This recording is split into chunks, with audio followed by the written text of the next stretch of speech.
लफ्ज़ अल्लाह ताला की वजाहत करना चाहता हूँ। इसके बारे में सवाल किया गया कि क्या अल्लाह ताला को अल्लाह मियाँ कहना जायज़ है? आया कि इसका कहीं पर हमें सबूत मिलता है कि हम अल्लाह मियाँ कह सकते हैं या नहीं कह सकते? तो इसके बारे में मैं अर्ज़ करना चाहता हूँ कि कुरान और हदीस के अंदर तो इस तरह का कोई लफ्ज़, इस तरह का मामला नहीं मिलता। लेकिन इमाम अहमद रज़ा खान फाज़िल बरेलवी रहमतुल्लाह अलैह ने अपनी किताब के अंदर इसके बारे में इरशाद फरमाया कि ये अल्लाह मियाँ कहना, अल्लाह के नाम के साथ मियाँ कहना ये जायज़ नहीं है।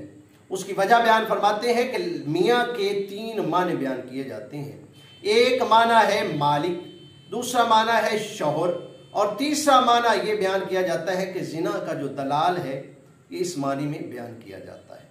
तो फरमाया जाता है कि जो भी लफ्ज़ उसके अंदर कई मानों का इस्तेमाल पाया जाता हो तो ऐसा लफ्ज़ अल्लाह ताला की ज़ात के साथ इस्तेमाल करना वो मुज़र है, वो जायज़ नहीं है।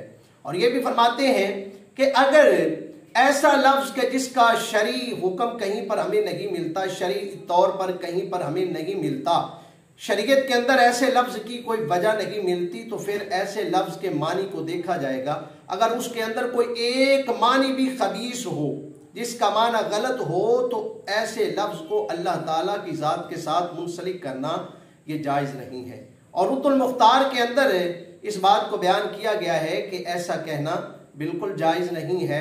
अल्लाह मियाँ कहना जायज़ नहीं है, बल्कि लफ्ज़ अल्लाह ताला को अल्लाह ताला ही कहना चाहिए। चूँकि ये मानों की वजह से ऐसा कहने से हमें मना किया गया है, तो ऐसा लफ्ज़ जो है अल्लाह ताला की ज़ात के साथ लगाना ये जायज़ नहीं है। अल्लाह ताला हमें अमल की